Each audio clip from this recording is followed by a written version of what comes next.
الحمد للہ رب العالمین والصلاة والسلام علی سید الانبیاء والمرسلین. قال اللہ تعالی وتبارک فی القرآن المجید والفرقان الحمید. بسم اللہ الرحمن الرحیم. محمد رسول اللہ والذین معہ اشداء علی الکفار رحماء بینہم تراہم رکعا سجدا یبتغون فضلا من اللہ ورضوانا سیماہم فی وجوہہم من اثر السجود ذالک مثلہم فی التوراۃ ومثلہم فی الانجیل. صدق اللہ مولانا العظیم وصدق رسولہ النبی الکریم الرؤوف الرحیم. اللہم نور قلوبنا بالقرآن وزین اخلاقنا بالقرآن ونجنا من النار بالقرآن. قال اللہ تعالی وتبارک فی شان حبیبہ مخبرا وآمرا ان اللہ وملائکتہ یصلون علی النبی یا ایھا الذین آمنوا صلوا علیہ وسلموا تسلیما. الصلاۃ والسلام علیک یا رسول اللہ وعلی آلک واصحابک یا محبوب رب العالمین. تمام حمد و ثنا، تعریف و توصیف اللہ جل مجدہ الکریم کی ذات بابرکات کے لیے جو خالق کائنات بھی ہے اور مالک شہنشاہات بھی. اللہ جل وعلا کی حمد و ثنا کے بعد حضور نبی اکرم شفیع امم رسول محتشم نبی مکرم صلی اللہ علیہ وسلم کے حضور ناز میں اپنی عقیدتوں، ارادتوں، محبتوں اور نیاز مندیوں کا خراج پیش کرنے کے بعد واجب الاحترام معزز محترم محتشم سامعین، السلام علیکم ورحمۃ اللہ وبرکاتہ. قرآن مجید سے جو کلمات تلاوت کرنے کا شرف پایا ہے اس میں اللہ جل شانہ نے ارشاد فرمایا کہ محمد صلی اللہ علیہ وسلم اللہ کے رسول ہیں اور جو ان کے ساتھی ہیں وہ کفار پر بڑے سخت ہیں اور آپس میں بڑے نرم دل ہیں. اے مخاطب، تو ان کو دیکھے گا کہ وہ کبھی رکوع میں ہیں، کبھی سجدہ ریز ہیں، اللہ کی رضا اور اس کا فضل چاہتے ہوئے. اور یہ وہ لوگ ہیں کہ جن کے چہروں پر سجدے کے آثار، سجدے کا نور تمہیں دکھائی دے گا. یہ وہ بابرکت طبقہ ہے حضور علیہ السلام کے اصحاب کہ اللہ تعالیٰ ارشاد فرماتا ہے ان کی مثالیں تورات میں بھی موجود ہیں، انجیل میں بھی موجود ہیں. حضور نبی رحمت صلی اللہ علیہ وآلہ وسلم جب پیغام حق کا ابلاغ کیا تو حضور کے جاں نثار صحابہ نے اس پیغام کو دنیا کے کونے کونے تک پہنچایا. کائنات میں جس طرح کے اصحاب حضور کو نصیب ہوئے ہیں کسی نبی کو ایسے چاہنے والے نہیں ملے. حافظ شیرازی کہتا ہے اپنے محبوب کو کہ جس طرح کا میں تیرا عاشق ہوں اس طرح کا زمانے میں کوئی عاشق نہیں ہوگا. اور پھر آگے کہتا ہے اس لیے کہ تیرے جیسا کوئی محبوب بھی تو نہیں ہوگا. چونکہ عشق کی گرمی حسن کی وجہ سے ہوتی ہے، اس لیے کائنات میں حضور جیسا کامل اور اکمل شخص کوئی نہیں. تو جس طرح کے دوست، اصحاب، فداکار، جاں نثار حضور علیہ السلام کو عطا کیے گئے ایسے کسی کو عطا بھی نہیں کیے گئے. اللہ تعالیٰ جل شانہ نے قرآن مجید کے اندر اپنے محبوب کے ان غلاموں کے قصیدے بیان فرمائے اور فرمایا کہ یہ ہم بیان کر رہے ہیں قرآن مجید میں اس سے قبل جو کتابیں نازل ہوئی ہیں تورات اور انجیل، ان اصحاب کے قصیدے اور ان کا ذکر اور ان کا تذکرہ ہم نے وہاں بھی لکھا ہوا ہے. یہ اتنے بابرکت لوگ ہیں اور اتنے معتبر لوگ ہیں. اس کائنات میں جتنے بھی انسان بستے ہیں ان میں سے افضل مجد و شرف کے لحاظ سے اہل ایمان ہیں.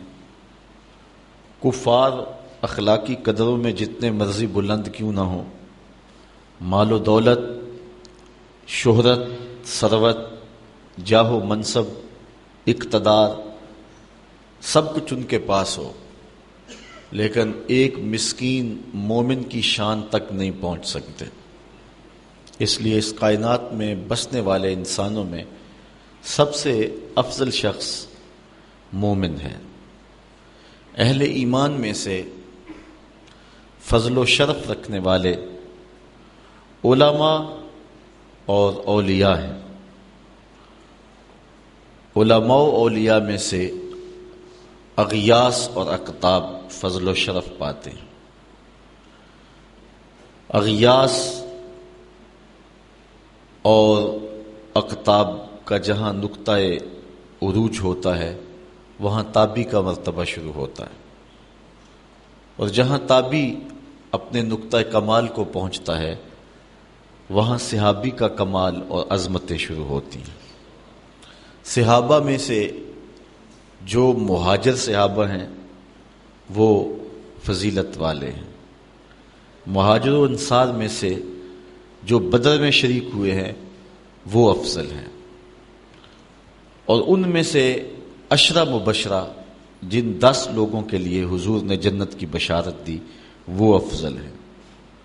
ان 10 لوگوں میں 4 اصحاب افضل اور مرتبہ و مقام سے اعلیٰ ہیں، اور ان 4 میں سے سب سے افضل حضرت ابو بکر صدیق رضی اللہ تعالی عنہ. یہ ہمارا اہل ایمان کا عقیدہ ہے. صحابہ کے درجے متفاوت ہیں. جس طرح آسمان کے اوپر نظر دوڑائیں تو آپ کو ستارے نظر آتے ہیں، کوئی روشن، کوئی ٹمٹماتا ہوا، کوئی بڑا واضح. اس طرح اس افق پہ بھی آپ کو ستارے نظر آئیں گے. صداقت کے تارے بھی ہوں گے، عدالت کے ستارے بھی ہوں گے، ولایت کے، امامت کے، طرح طرح کے ستارے نظر آئیں گے. درجوں کے اعتبار سے متفاوت ہیں، لیکن حضور علیہ السلام کے تمام صحابہ کی تعظیم و توقیر ہمارے اوپر واجب ہے. حضور علیہ السلام کے لیے سب سے بڑا دکھ کا موقع حضرت امیر حمزہ کی شہادت کا موقع تھا.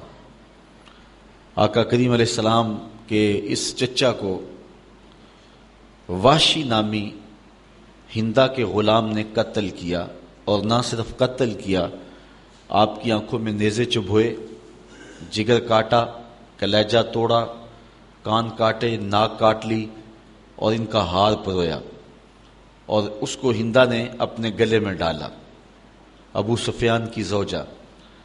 اور پھر بعد میں اللہ تعالیٰ جل شانہ نے ان کو ایمان عطا فرمایا. زوجہ حضرت ابو سفیان حضرت ہندا بھی اسلام کی دولت سے مالا مال ہوئی، اور یہ شخص جس نے حضرت امیر حمزہ رضی اللہ تعالی عنہ کو قتل کیا تھا غزوہ احد کے موقع پر، یہ وحشی بھی دولت اسلام سے مالا مال ہوئے. آقا کریم علیہ السلام نے معاف بھی فرمایا، ان کے ایمان کو قبول بھی کیا، لیکن اتنی تاکید کی کہ تم میرے سامنے نہ بیٹھا کرو، مجھے چچا یاد پڑتے ہیں. تو علماء فرماتے ہیں کہ انہوں نے ایک بہت بڑا کام کیا تھا، لیکن بعد میں توبہ کر لی اور اسلام کے دامن میں آ گئے. تو فرماتے ہیں کہ حضرت واشی رضی اللہ تعالی عنہ کے قدموں سے جو خاک لگی ہے، دنیا والے اس خاک کی عظمت کو بھی نہیں چھو سکتے، اس لیے کہ انہوں نے حضور علیہ السلام کو دیکھا اور آقا پر ایمان لائے اور شرف صحابیت سے مالا مال ہوئے. یہ ایک ایسا شرف ہے کہ جس شرف کو کوئی دوسرا شخص جو غیر صحابی ہے نہیں پا سکتا. اس لیے جتنے بھی صحابہ ہیں تو ہم ان کے بارے میں کوئی ایسی بات نہیں کریں گے کہ جو ان کی شان میں سوء ادب رکھتی ہو۔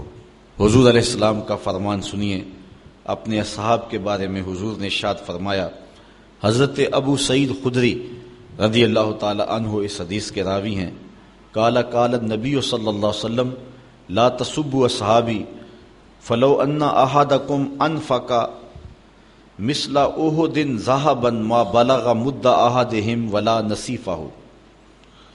حضور نے فرمایا، یہ بخاری مسلم دونوں میں روایت ہے کہ میرے اصحاب کو گالی نہ دینا، اگر تم میں سے کوئی شخص احد پہاڑ کی مقدار سونا خرچ کرے، حالانکہ احد پہاڑ جتنا سونا خرچ کرنا جو ہے وہ کسی کے بس کا روگ نہیں ہے، 15 کلومیٹر پر پھیلاؤ ہے احد پہاڑ کا، تو اتنا سونا کس کے پاس ہوگا؟ پوری دنیا کے پاس اتنا سونا نہیں ہے، لیکن اگر کسی کے پاس ہو اور وہ اس کو خرچ کر دے، کتنی بڑی بات ہے۔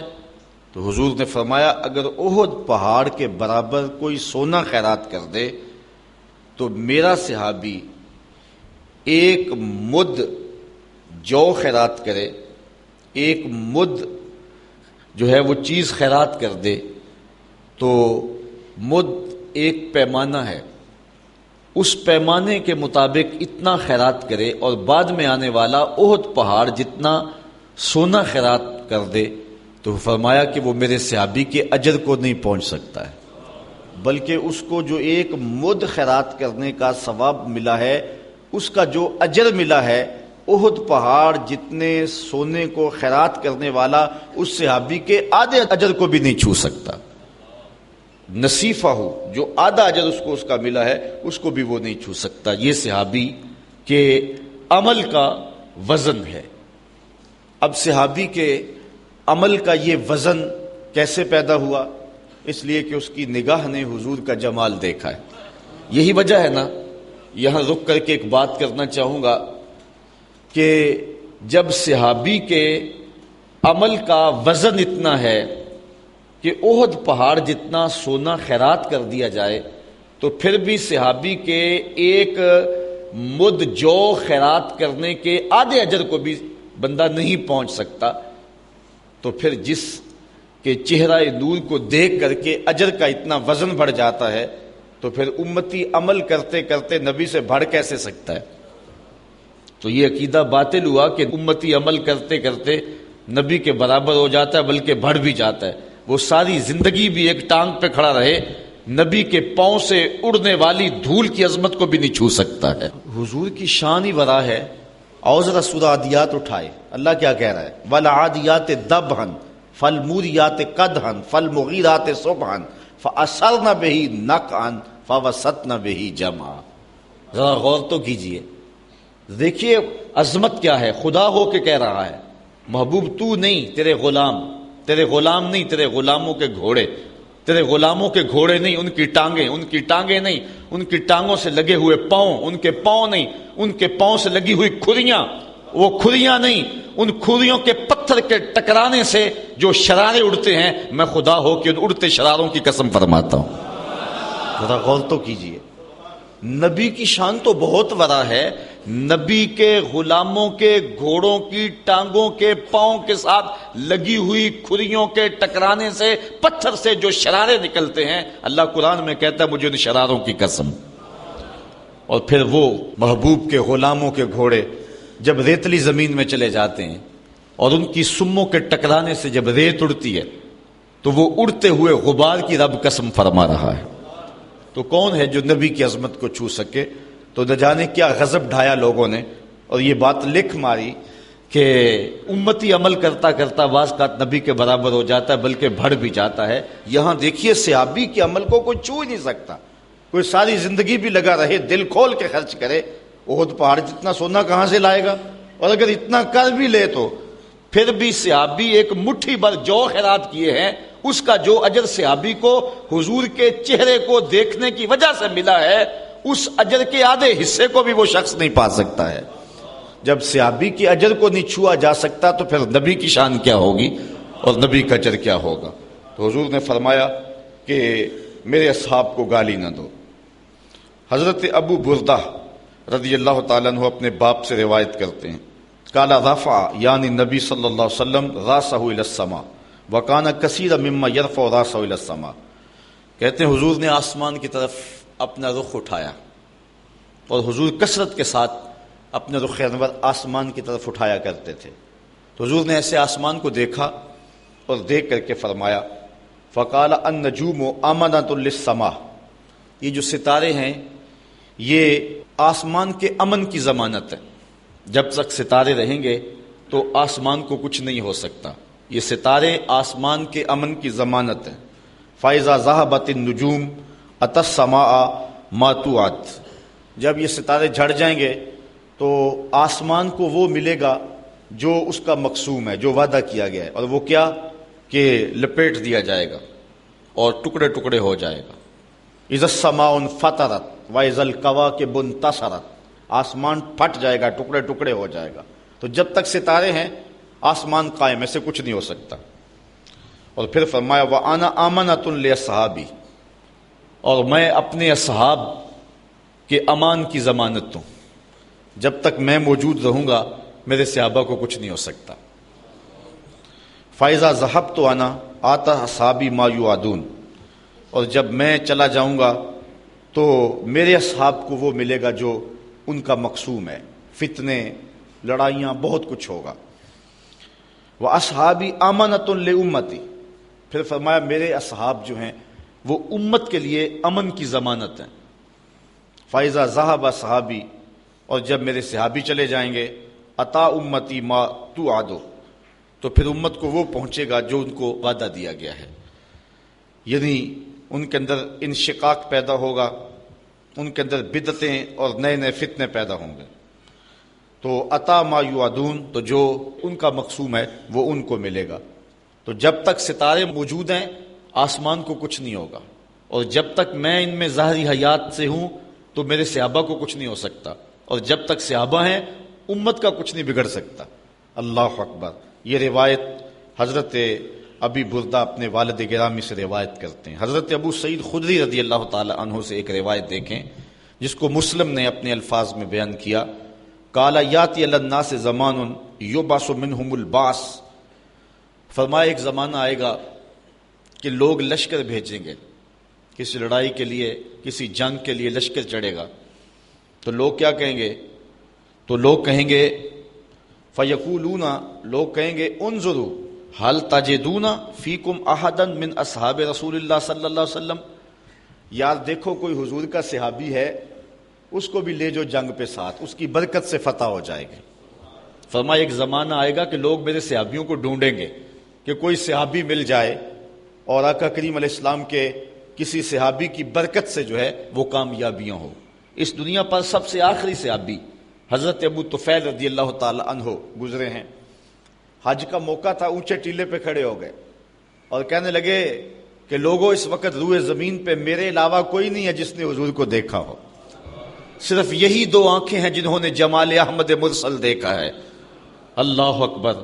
تو آؤ میرے پاس آؤ، تو لوگ اکٹھے ہو گئے، ہجوم کر کے ان کے گرد جمع ہو گئے اور ان کو کہا کہ تم نے حضور کو دیکھا ہے تو ہمیں بتائیں حضور کیسے تھے۔ تو حضرت ابو طفیل رضی اللہ تعالیٰ عنہ نے فرمایا 110 ہجری ہے، حضور کے وصال کے پورا 100 سال بعد۔ تو انہوں نے کہا کان رسول اللہ صلی اللہ علیہ وسلم ابیض ملیحا مقصدا، حضور ایک تو چٹے رنگ کے تھے، ایک حسن نمکین تھا، اور ایک ہر معاملے میں توازن تھا۔ تو یہ آخری صحابی ہیں حضرت ابو طفیل رضی اللہ تعالیٰ عنہ۔ تو حضور فرمایا اب تو صحابہ وافر پائے جا رہے ہیں، ایک زمانہ آئے گا کہ لوگ کسی جنگی مہم پہ نکلیں گے تو کہیں گے یار کوئی صحابی تلاش کر لو، اسے ساتھ لے جاؤ۔ تو پھر کیا ہوگا؟ تو فرمایا فیوجد الرجل، تو ایک آدھا آدمی مل ہی جائے گا، فیفتح لہم، تو اللہ تعالیٰ اس صحابی کی برکت سے اس جنگ میں ان مسلمانوں کو فتح عطا فرما دے گا۔ ایک وقت ہی آئے گا۔ پھر فرمایا ثم یبعث البعث الثانی، پھر ایک اور دوسرا دور آئے گا کہ فیقولون، لوگ کہیں گے حل فیہم من رأى اصحاب رسول اللہ صلی اللہ علیہ وسلم فیفتح لہم، تم میں کوئی ایسا شخص ہے جس نے حضور کے کسی صحابی کو دیکھا ہوا ہے؟ کوئی ہے ایسا شخص؟ اسے تلاش کرو اور جنگ میں ساتھ لے جاؤ، تاکہ کسی صحابی کو دیکھنے والے کی برکت سے جنگ میں فتح ہو۔ تو وہ کسی تابعی کو ڈھونڈ لیں گے اور لے جائیں گے، تو حضور فرمایا فَيُفْتَحُ لَهُمْ، اللہ انہیں بھی فتح عطا فرما دے گا۔ فرمایا کہ ثُمَّ يُبْعَثُ الْبَعْثُ الثَّالِثُ، پھر تیسرا زمانہ آئے گا، فَيُقَالُ، کہا جائے گا انظروا هل ترون فیہم من رعا اصحاب النبی صلی اللہ علیہ وسلم، اچھا کوئی بندہ تلاش کرو جس نے اس کو دیکھا ہو، جس نے اسے دیکھا ہو، جس نے حضور کو دیکھا ہو۔ کس نے صحابی کو دیکھا ہے، اس کو دیکھنے والے کو ڈھونڈو، اگر وہ مل جائے تو اس طرح اس کو لے جائیں گے۔ ثم یکون باس الرابع، حضور فرمایا پھر چوتھا دور آئے گا، فیقال، کہا جائے گا انظروا هل ترون فیہم احدا رعا من رعا احدا رعا اصحاب النبی صلی اللہ علیہ وسلم فیوجد الرجل فیفتح له۔ پھر فرمایا جب چوتھا دور آئے گا تو لوگ کہیں گے کوئی ایسا بندہ ڈھونڈو جس نے اس کو دیکھا ہے، جس نے اسے دیکھا ہے، جس نے حضور کے صحابی کو دیکھا ہے۔ تو پھر ان کو وہ بندہ بھی مل جائے گا، تو وہ اس کو اپنے ساتھ جنگ میں لے جائیں گے۔ تو حضور فرماتے ہیں کہ اللہ تعالیٰ اس کی برکت سے بھی ان کو جنگ میں فتح عطا فرما دے گا۔ تو اب یہاں دیکھیے کہ حضور کے صحابی کی برکت، صحابی کو دیکھنے والے کی برکت، صحابی کو دیکھنے والے کو دیکھنے والے کی برکت، اور صحابی کو دیکھنے والے کو دیکھنے والے کو دیکھنے والے کی برکت، یہ تو اللہ کے رسول نے بیان فرمائی ہے۔ اللہ اکبر، اللہ اکبر، کیسی برکت ہے کہ کہاں تک پہنچ رہی ہے۔ اللہ اکبر، وہ کیا کسی نے کہا نا، فقر 14ویں پیڑھی تک پہنچ پیندا، پاویں کسے فقیر دا بال ہووے، تے احمد شاہ نہ گدڑی پھول ویکھی متا گدڑی وچ کوئی لال ہووے۔ تو ایسے بھی ہوتا ہے کہ کہاں تک بات پہنچتی ہے، کہاں تک بات پہنچتی ہے۔ وہ آپ نے سنا ہے واقعہ بنی اسرائیل کے اس شخص کا، حضرت خضر علیہ السلام جس کی دیوار سیدھی کر رہے ہیں۔ اللہ اکبر، حضرت موسیٰ کو اعتراض ہوا، بچے کو قتل کیوں کیا، کشتی کیوں توڑی، یہ ہمیں کھانا بھی نہیں دیتے، ہم ان کی دیواریں سیدھی کر رہے ہیں۔ تو حضرت خضر علیہ السلام نے کہا تیری میری جدائی ہوگی، لیکن تمہیں بتاؤں کہ میں نے یہ کام کیوں کیے ہیں۔ ان میں 2 کاموں کی حکمت بھی بیان کی، اور تیسرے کام کے بارے میں فرمایا کہ یہ دیوار جو ہے، جو میں سیدھی کر رہا ہوں، یہ 2 یتیم بچوں کی دیوار ہے، اور سیدھی کیوں کر رہا ہوں؟ وَقَانَ أَبُوهُمَا صَالِحًا، ان کا باپ بڑا نیک تھا، اور مفسرین نے لکھا ہے 7ویں پشت میں ان کا باپ تھا، دادا کاشح، اور 7ویں پشت میں اس کی نیکی یہاں کام آئی کہ اللہ کا نبی حضرت خضر علیہ السلام یہ ان کی دیوار کو سیدھا فرما رہے ہیں۔ تو اس لیے یہ جو کہا جاتا ہے کہ نسبت فائدہ نہیں دیتی، یہاں تو 7ویں پشت میں نسبت کہاں فائدہ پہنچا رہی ہے۔ تو فے فقر نو کرنا سلام چنگا، پاویں حال تھیو بے حال ہووے، اے نہ سمجھیے دے وچ کچھ نہیں، متا اس دا پیر کمال ہووے۔ فقر 14ویں پیڑھی تک پہنچ پیندا، پاویں کسے فقیر دا بال ہووے، احمد شاہ نہ گدڑی پھول ویکھی متا گدڑی وچ کوئی لال ہووے۔ اللہ اکبر، تو کہا یہ 4 زمانے نصیب ہوں گے، جس نے مجھے دیکھا، مجھے دیکھنے والے کو دیکھا، مجھے دیکھنے والے کو دیکھنے والے کو دیکھا، اور پھر جس نے اس کو دیکھا۔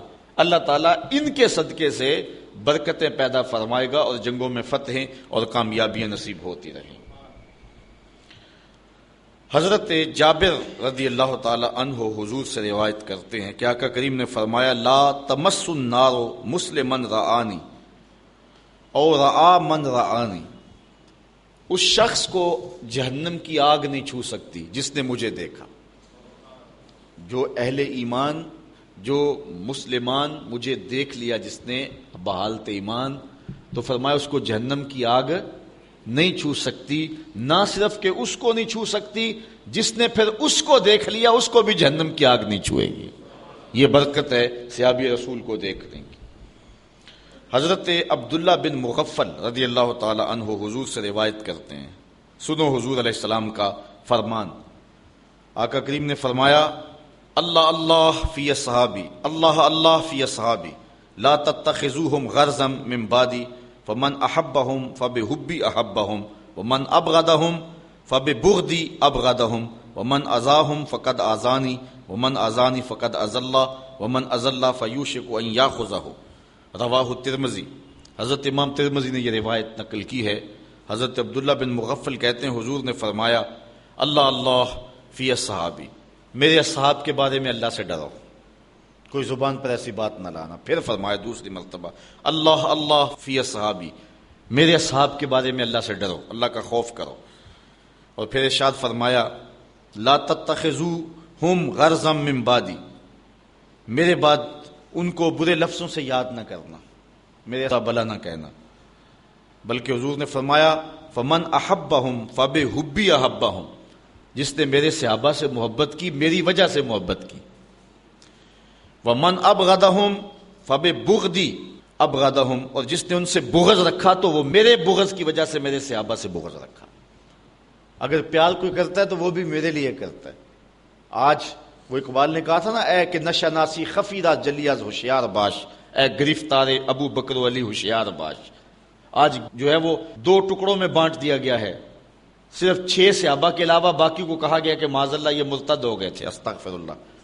اور جو ہے وہ اہل بیت اور اصحاب کو جو ہے وہ 2 گروہوں میں بانٹ دیا گیا ہے، جبکہ حضور علیہ الصلوۃ والسلام کی نسبت سے ہی ہم اہل بیت کا احترام کرتے ہیں اور حضور کی نسبت سے ہی اصحاب رسول کا احترام کرتے ہیں۔ مقام تو وہی ہے، اسی وجہ سے زائیں تو وہیں سے پھوٹتی ہیں۔ بلکہ میں کہا کرتا ہوں کہ جو اہل بیت ہیں وہ نبی کے گھر والے ہیں، جو اہل بیت ہیں وہ نبی کے گھر والے ہیں، اور اصحاب نبی کے در والے ہیں۔ ہم کہتے ہیں گھر والوں تمہیں بھی ہمارا سلام ہو، اور در والوں تمہیں بھی ہمارا سلام ہو۔ تو حضور نے فرمایا اگر کوئی بغض رکھتا ہے تو وہ بھی میری وجہ سے رکھتا ہے، اور اگر کوئی ان سے پیار کرتا ہے، محبت کرتا ہے تو وہ میری محبت کی وجہ سے کرتا ہے۔ ومن اذاہم فقد اذانی، جس نے میرے کسی صحابہ کو اذیت دی اس نے مجھے اذیت دی۔ ومن اذانی فقد اذى اللہ، جس نے مجھے اذیت دی اس نے اللہ کو اذیت دی۔ ومن اذى اللہ فیوشک ان یاخذہ، تو جس نے اللہ کو اذیت دی اللہ پھر اس کو پکڑ بھی لے گا، اس کا علاج بھی کر لے گا اور اس کو سزا بھی دے گا۔ حضرت انس روایت کرتے ہیں کہ حضور نے ارشاد فرمایا مثل اصحابی فی امتی کالملح فی الطعام لا یصلح الطعام الا بالملح۔ حضرت انس کہتے ہیں کہ میرے اصحاب کی مثال امت میں اس طرح ہے جس طرح کھانے میں نمک ہوتا ہے، اگر نمک ہوگا تو کھانے میں لطف ہوگا، اور اگر نمک نہیں رہے گا تو کھانے میں لطف نہیں رہے گا۔ حضرت حسن رضی اللہ تعالیٰ عنہ فرماتے ہیں فقط ذہب ملحنا فکیف نصلح، کہتے ہیں کہ ہمارا نمک ہی چلا گیا، اب ہمارے میں اصلاح کیسے ہو سکتی ہے، وہ لطف اور وہ لطافت کیسے باقی رہ سکتی ہے۔ آقا کریم علیہ السلام نے ارشاد فرمایا، حضرت ابن عمر سے مروی ہے، امام ترمذی نے روایت کی ہے، قال قال رسول اللہ صلی اللہ علیہ وسلم، حضور نے ارشاد فرمایا اذا رأیتم الذین یسبون صحابی، جب تم کسی شخص کو دیکھو کہ میرے صحابی کو گالی دے رہا ہے، حضور کی نظروں میں سب کچھ تھا، کوئی بھی حضور کی نگاہوں سے پوشیدہ نہیں تھا، حضور سب کچھ دیکھتے تھے، حضور ایک ایک چیز بتا کے گئے۔ فرمایا اگر تم دیکھو کسی شخص کو کہ وہ میرے صحابہ کو گالی دیتا ہے فقولو، تو اس کو جواب دو کیا، لعنت اللہ علی شرکم، تیری شرارت پر اللہ کی لعنت ہو، یوں اس کو جواب دو جو میرے صحابہ کو برا بولتا دکھائی دے۔ اللہ اکبر۔ اب یہ تو صحابہ کا مطلق تذکرہ تھا، آج میں حضور کے چند اصحاب کا مختصر تذکرہ آپ کے سامنے رکھ کے بات کو آگے بڑھاؤں گا۔ سب سے افضل صحابی جس کو شرف ملا اور عظمت سب سے فضیلت والی نصیب ہوئی وہ حضرت ابو بکر صدیق کی ذات ہے۔ کہتے ہیں حضور کا سایہ نہیں تھا، لیکن یہ سائے کی طرح حضور کے ساتھ ہی رہے، ساری زندگی حضور کے ساتھ گزاری۔ امن الناس بر مولائے ماں، اقبال کا لہجہ دیکھی، امن الناس بر مولائے ماں، کلیم اول سینائے ماں، ہستی او کشت ملت راچو ابر، ثانی اسنین و غار و بدر و قبر۔ ساری زندگی حضور کے ساتھ گزاری، بدر کے بھی ساتھی ہیں، قبر کے بھی ساتھی ہیں، غار کے بھی ساتھی ہیں، اور حد ہو گئی مزار کے بھی ساتھی ہیں۔ جے شک ہووی تے چل مدینے، آ ویخ لے جوڑ مزاراں دا، بن یار نبی دیاں یاراں دا۔ حضور علیہ السلام نے ارشاد فرمایا، حضرت ابو سعید خدری سے روایت ہے، ان النبی صلی اللہ علیہ وسلم قال ان من امن الناس علی فی صحبتہ و مالہ ابو بکر، فرمایا اپنی صحبت اور اپنے مال سے جس نے سب سے زیادہ میرے اوپر احسان مندی کی ہے اس شخص کا نام ابو بکر ہے۔ بلکہ حضور نے فرمایا کہ جس شخص نے بھی میرے اوپر کوئی احسان کیا ہے میں اس کے احسان کا بدلہ اس کو دے چکا ہوں، لیکن ایک ابو بکر ہے جس کے احسانات کا بدلہ کل قیامت کے دن اللہ ہی عطا فرمائے گا۔ یہ صرف حضرت ابو بکر صدیق کی ذات ہے، اور حضور نے خود ان کی عظمت کو اس انداز سے بیان کیا۔ حضرت جبیر بن مطعم رضی اللہ تعالیٰ عنہ روایت کرتے ہیں، قال اتت النبی صلی اللہ علیہ وسلم امرأۃ فکلمتہ فی شیء فامرها ان ترجع الیہ۔ ایک خاتون حضور کی خدمت میں آئی، اس نے حضور سے کسی معاملے میں بات کی تو آقا کریم نے فرمایا چلی جا پھر واپس آ جانا۔ قالت یا رسول اللہ ارایت ان جئت ولم اجدک کانہا ترید الموت۔ اس نے عرض کیا اگر میں پھر کبھی آئی تو آپ نہ ہوئے تو، یعنی اس کا مطلب تھا کہ آپ اگر وصال کر گئے ہوئے تو پھر کیا کروں گی؟ قال فإن لم تجدنی فاتی ابا بکر، اگر میں نہ ہوا تو ابو بکر تو ہوں گے نا۔ یہ روایت بخاری میں بھی ہے اور مسلم میں بھی ہے۔ علماء نے کہا کہ یہ حضور ابو بکر صدیق رضی اللہ تعالی عنہ کی خلافت کی طرف واضح اشارہ ہے۔ حضرت علی المرتضیٰ رضی اللہ تعالی عنہ نے حضرت فاطمہ تو زہرا رضی اللہ تعالی عنہا کی موجودگی میں دوسری شادی نہیں کی تھی، بلکہ کرنا چاہی تو حضور نے منع فرما دیا۔ ان کے وصال کے بعد حضرت مولا کائنات نے بہت ساری شادیاں فرمائی تھیں، ان میں ایک زوجہ سے ایک بیٹے پیدا ہوئے تھے محمد بن حنفیہ، یہ حضرت مولا کائنات سیدنا علی المرتضیٰ کے فرزند ہیں۔ وہ کہتے ہیں کہ ایک دن میں اپنے باپ حضرت علی المرتضیٰ سے پوچھا، قلت لابی، میں نے اپنے باپ سے کہا، ای الناس خیر بعد النبی صلی اللہ علیہ وسلم، اس امت میں حضور کے بعد سب سے افضل شخص کون سا ہے؟ میں نے پوچھا حضرت علی المرتضیٰ سے اپنے والد گرامی سے، قال ابو بکر، تو حضرت مولا کائنات فرمانے لگی ابو بکر ہیں، اور کون ہے؟ قلت ثم من، میں نے کہا پھر کون ہے؟ قال عمر، عمر کہتے ہیں وخشیت ان یقول عثمان، میں نے تیسری بار نہیں پوچھا کہ پوچھا تو حضرت عثمان کا نام نہ لیں، تو کہتے ہیں قلت ثم انت، میں نے کہا اچھا پھر تیسرے آپ ہوئے؟ قال ما انا الا رجل من المسلمین، کہا میں تو مسلمانوں سے ایک عام آدمی ہوں۔ تو یہ کہہ کر کے جو ہے وہ آپ نے عجز کیا، کسر نفسی فرمائی۔ تو حضرت مولا کائنات سیدنا علی المرتضیٰ رضی اللہ تعالی عنہ حضرت ابو بکر صدیق رضی اللہ تعالیٰ عنہ کو سب سے افضل اور سب سے اعلیٰ مانتے تھے، اور انہوں نے اپنے بیٹے کو یہ بات فرمائی۔ اور حضرت عمر کہتے ہیں قال ابو بکر سیدنا و خیرنا و احبنا الی رسول اللہ صلی اللہ علیہ وسلم، کہتے ہیں کہ ابو بکر کی کیا پوچھتے ہو، وہ ہم میں سے ہمارے سردار بھی تھے، ہم میں سے افضل بھی تھے، اور حضور سب سے زیادہ جس شخص سے پیار کرتے تھے اس شخص کا نام بھی ابو بکر ہی تھا، سب سے زیادہ حضور ان سے ہی پیار کیا کرتے تھے۔ حضرت عائشہ رضی اللہ تعالیٰ عنہ فرماتی ہیں کہ جب حضور علیہ السلام کا آخری وقت آیا تو آقا کریم علیہ السلام نے فرمایا کہ ابو بکر کو حکم دو کہ لوگوں کو نماز پڑھائیں۔ میں نے عرض کی کہ وہ رقیق القلب ہیں، مصلی پہ جب آپ کو نہیں پائیں گے تو بے چین ہو جائیں گے، کسی اور کے لیے حکم نامہ جاری کرو۔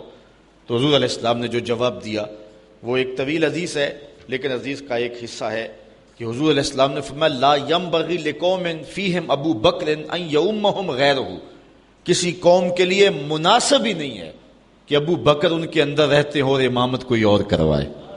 ابو بکر کا حق ہے کہ وہ امامت کروائیں۔ جب حضرت سیدنا صدیق اکبر نے خلافت کے نظام کو سنبھالا تو حضرت علی المرتضیٰ دوڑے ہوئے آئے اور انہوں نے حضرت صدیق اکبر پہ ہاتھ بیعت کی اور یہ بات کہی کہ جس شخص کو حضور نے دین کے لیے پسند کیا، مصلی کے لیے پسند کیا، اس شخص کو ہم اپنی دنیا کے لیے کیوں پسند نہ کریں۔ تو حضرت مولا کائنات رضی اللہ تعالیٰ عنہ نے آ کے آپ کے ہاتھ پہ بیعت کی۔ اللہ اکبر۔ حضرت عمر رضی اللہ تعالیٰ عنہ سے ایک روایت سنیے جو حضرت صدیق اکبر کی فضیلت پر مشتمل ہے۔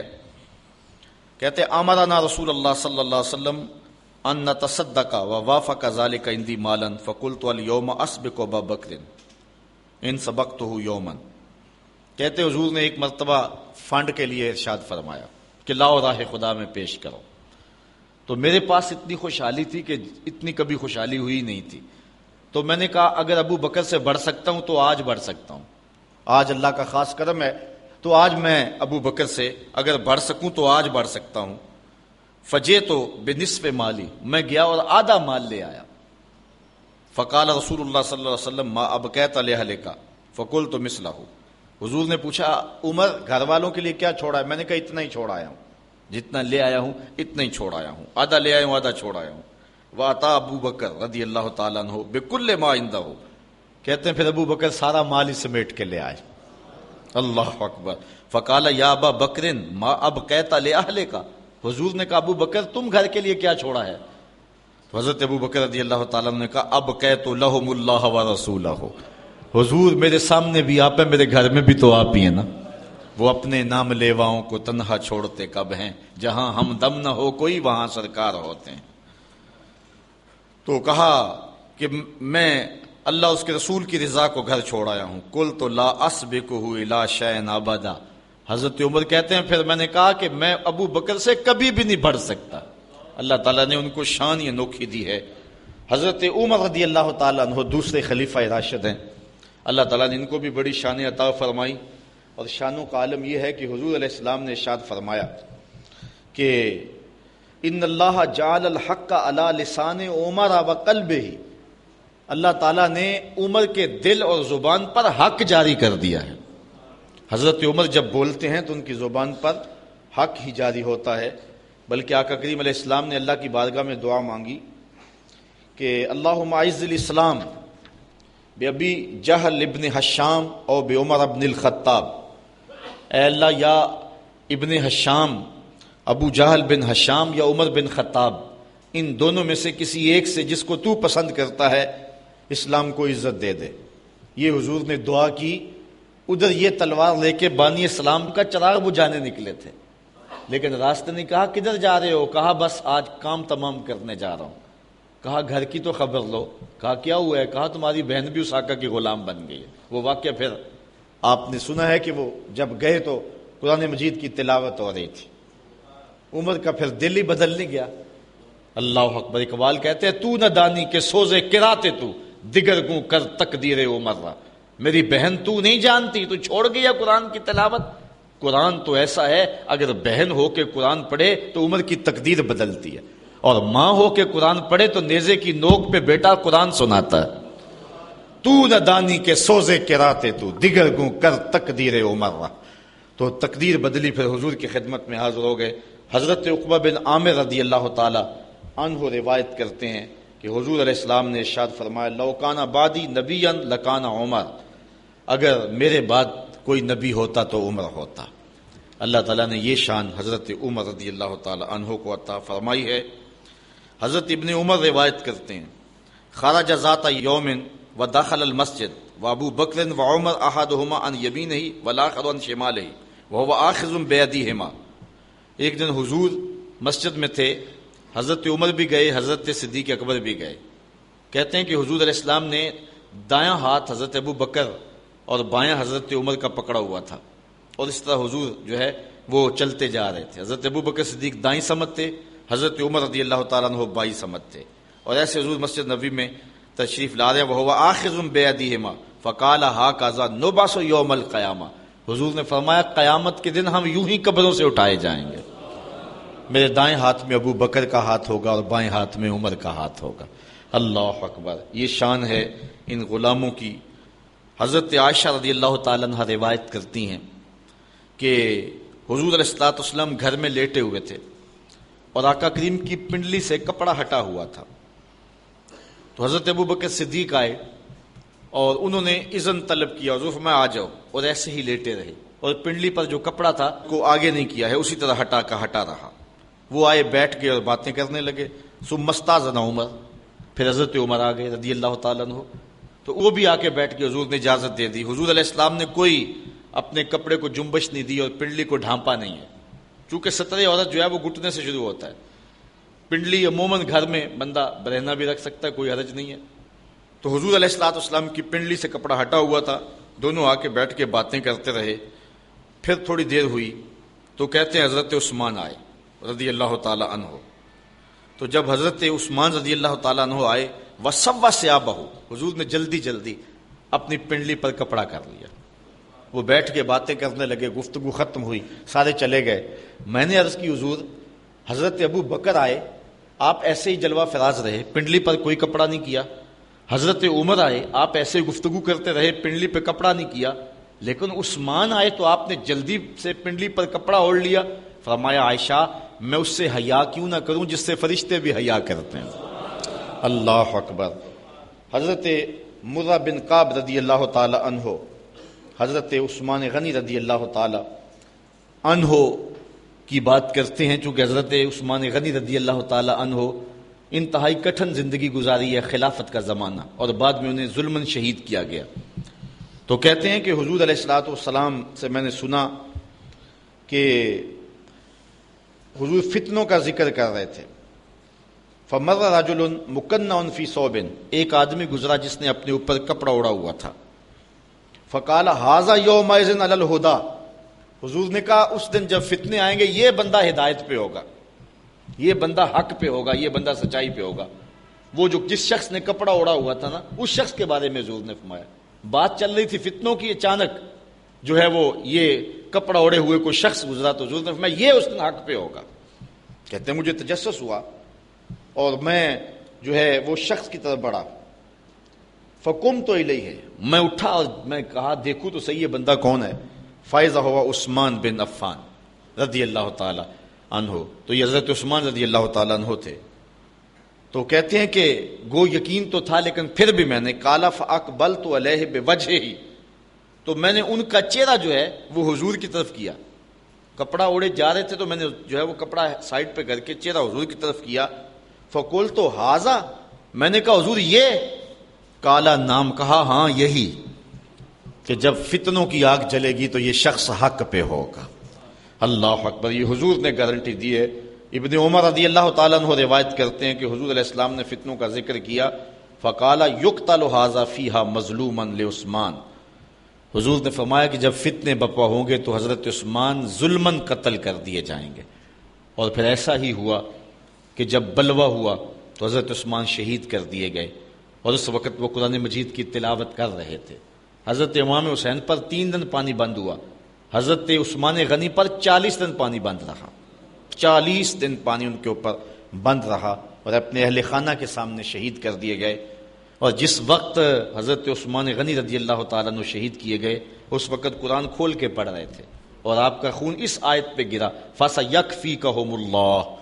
قرآن مجید کی پہلے پارے کے جو آخر میں آیت ہے ان لفظوں پر آپ کا خون بہا اور گرا، اور اس طرح حضرت عثمان غنی رضی اللہ تعالیٰ عنہ جو ہیں وہ شہید کر دیے گئے ظلماً. حضرت ابو موسیٰ اشعری سے ایک روایت لیں.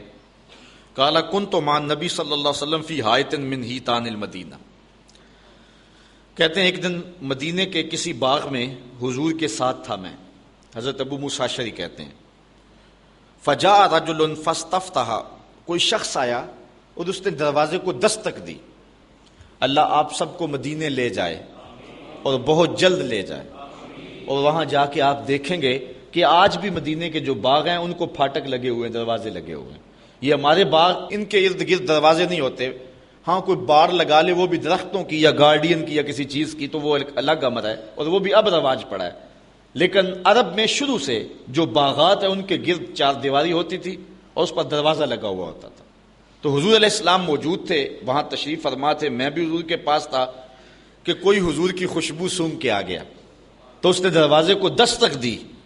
تو آقا کریم علیہ السلام نے فرمایا فقال النبی صلی اللہ علیہ وسلم افتح لہ وبشرہ بالجنہ. حضور نے فرمایا ابو موسیٰ جا کے دروازہ کھول دے اور جو بھی ہو اس کو میری طرف سے جنت کی بشارت دے دے. تو رسول اللہ کو ملنے آیا ہے، جا تو جنتی ہے.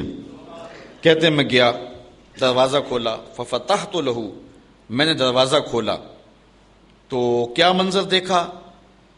فائز ابو بکر رضی اللہ تعالیٰ عنہ. تو یہ حضرت ابو بکر تھے رضی اللہ تعالیٰ. فبشرتہ، میں نے کہا تمہیں مبارک ہو جنت کی، حضور دی ہے.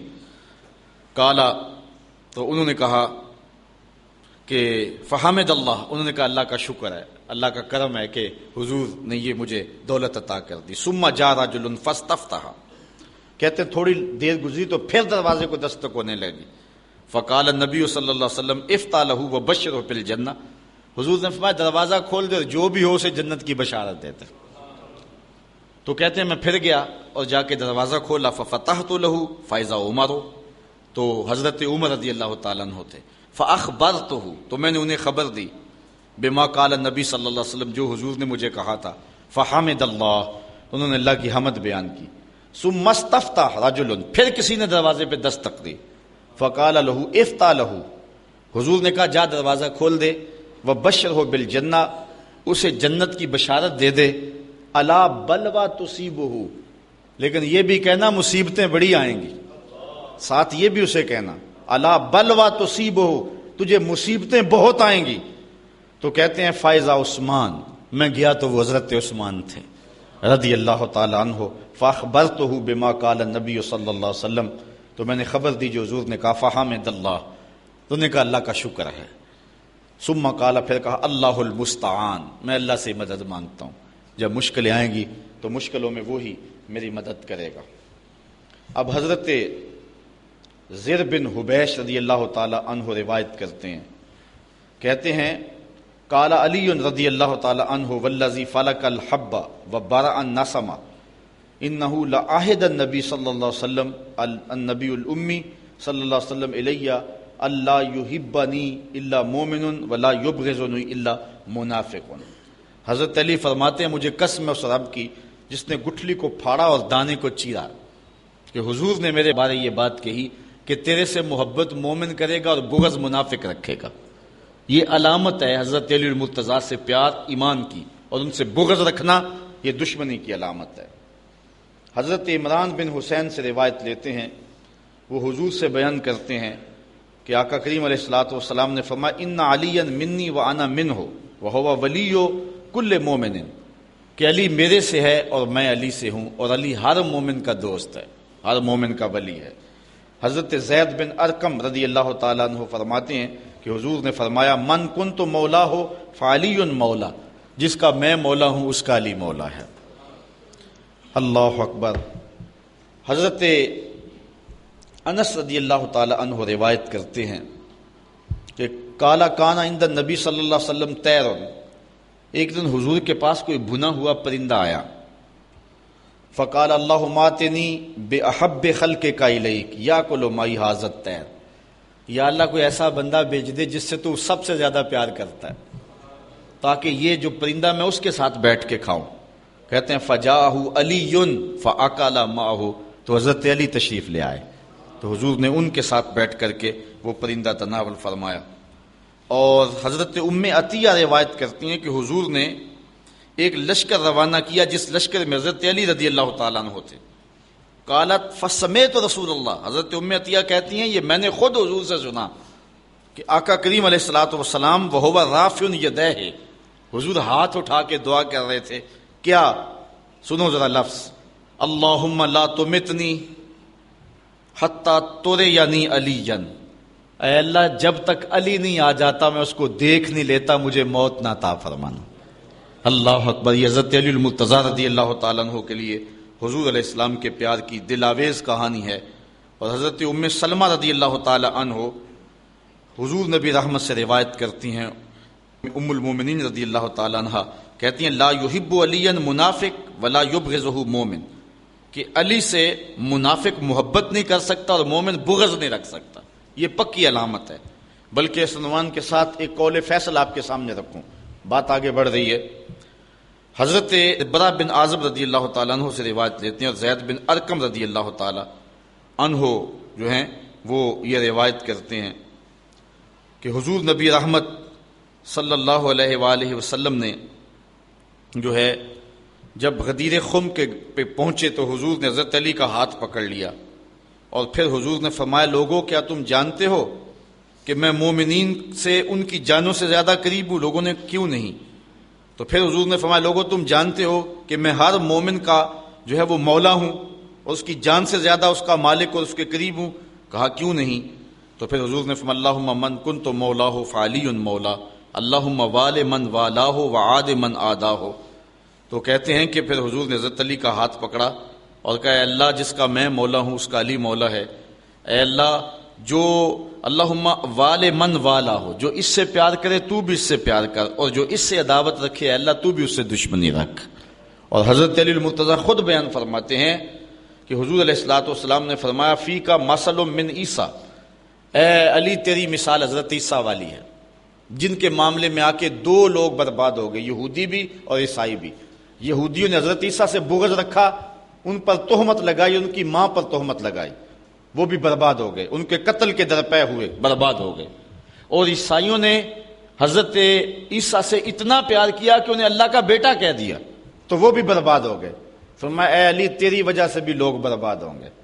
حضرت علی المرتضیٰ فرماتے ہیں یہلک فی رجلان محب مفرط و مبغض۔ حضور نے فرمایا تیرے معاملے میں بھی آ کے دو گروہ برباد ہوں گے، ایک محبت کر کے برباد ہوں گے، ایک بغض رکھ کے برباد ہوں گے۔ ترازو ہے جس پر میں اور آپ اپنے آپ کو تول سکتے ہیں۔ اگر حضرت علی المرتضیٰ کا نام آئے، طبیعت میں گھٹن پیدا ہو، تو سمجھ لو اندر نفاق پل رہا ہے۔ اور حضرت علی المرتضیٰ کے ساتھ ایسا پیار کہ علی کے یاروں کا نام بھی گوارا نہ ہو، تو پھر بھی سمجھو بربادی آ گئی ہے۔ اس لیے ترازو کے دونوں پلڑے پورے رکھیں، حضرت علی سے بھی پیار کریں، اور حضرت علی جن کو اپنا امام اور مقتدا مانتے تھے اور جن کے ہاتھوں پہ بیعت کرتے رہے تھے، ان کو بھی اپنا مقتدا اور امام مانیں۔ اور اللہ تعالیٰ جل شانہ نے یہ ہمیں سعادت نصیب فرمائی ہے اور یہ عزت عطا فرمائی ہے۔ حضور علیہ السلام نے ارشاد فرمایا، روایت ہے حضرت انس رضی اللہ تعالی عنہ سے، حضور نے فرمایا ارحم امتی بے امتی ابو بکر، میری امت میں میری امت پر سب سے زیادہ نرم دل ابو بکر ہے۔ واشدہم فی امر اللہ عمر، اور اللہ کے معاملات میں، اس کے امور میں سخت ترین شخص جو ہے اس کا نام عمر ہے۔ وَأَصْدَقُهُمْ حَيَاءً عثمان، اور جو حیا میں جو ہے وہ سب سے آگے ہے وہ عثمان ہے۔ اور ایک روایت میں وَأَقْضَاهُمْ عَلِيٌّ، اور لوگوں میں سب سے زیادہ جو فیصلہ کرنے والا ہے، جو سب سے بڑا قاضی ہے، وہ علی ہے۔ اور پھر حضور نے فرمایا وَأَفْرَدُهُمْ زید بن ثابت رضی اللہ تعالی عنہ، اور علم فرائض کا سب سے زیادہ جاننے والا زید بن ثابت ہے۔ وَأَقْرَأُهُمْ اُبَيْ بن قعب، اور سب سے بڑا قاری میری امت میں ابی بن قعب ہے۔ وَعَالَمُهُمْ بِالْحَلَالِ وَالْحَرَامِ معاذ بن جبل، اور حلال و حرام کو سب سے زیادہ جاننے والا معاذ بن جبل ہے۔ وَلِكُلِّ أُمَّةٍ أَمِينٌ، اور ہر امت کا کوئی امین ہے۔ وَأَمِينُ هَذِهِ الْأُمَّةِ ابو عبیدہ بن الجراح، اور اس امت کا امین ابو عبیدہ بن جراح ہے رضی اللہ تعالی عنہ۔ حضور علیہ السلام کے سارے صحابی مختلف پھول ہیں۔ آج لوگوں کے اندر جو ہے وہ ایک عجیب صورتحال بن گئی ہے۔ حضرت صاحبزادہ صاحب رحمۃ اللہ تعالی علیہ سے کسی نے پوچھا حضرت ایک مسئلہ تو بتائیں کہ حضرت عائشہ افضل ہیں یا حضرت فاطمہ افضل ہیں؟ پوچھنے والے کی نیت تو کچھ اور تھی کہ صاحبزادہ صاحب کو پھنسائیں گے۔ تو جن لوگوں کو اللہ نے بصیرت دی ہوئی ہوتی ہے، بات کرنے کا ڈھنگ بھی دیا ہوتا ہے۔ اللہ اکبر۔ تو حضرت سیدہ فاطمہ افضل ہیں اور یا حضرت سیدہ عائشہ افضل ہیں؟ تو آپ فرمانے لگے، اس کی نیت سے تو آگاہ ہو گئے، فرمانے لگے بیلیا اگر دیکھیں بیٹی ہونے کی حیثیت سے تو فاطمہ بیٹی ہے نبی کی اور عائشہ بیٹی ابو بکر کی۔ ابو بکر کی بیٹی نبی کی بیٹی سے افضل تو نہیں ہو سکتی۔ اور اگر دیکھیں بیوی ہونے کی حیثیت سے تو عائشہ بیوی ہے نبی کی اور فاطمہ بیوی ہے علی کی۔ علی کی بیوی نبی کی بیوی سے افضل تو نہیں ہو سکتی ہے۔ اور اس کا منہ بند ہو گیا۔ تو اس طرح سے آپ نے جو ہے وہ گفتگو فرمائی۔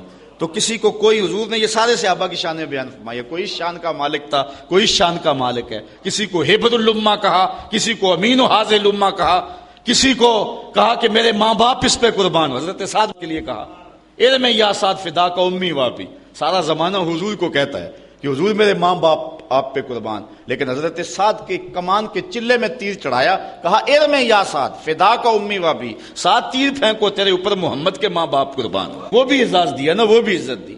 تو کوئی حضور کا رازدان ہے، کوئی حضور کا خادم ہے، کوئی صاحب النال ہے، حضور اسلام کے نالین اٹھاتا ہے۔ بلال کا مرتبہ رضی اللہ تعالیٰ عنہ کا اپنا ہے۔ شاہ کی نماز کھڑی ہوئی، حضور نے نماز شاہ پڑھائی۔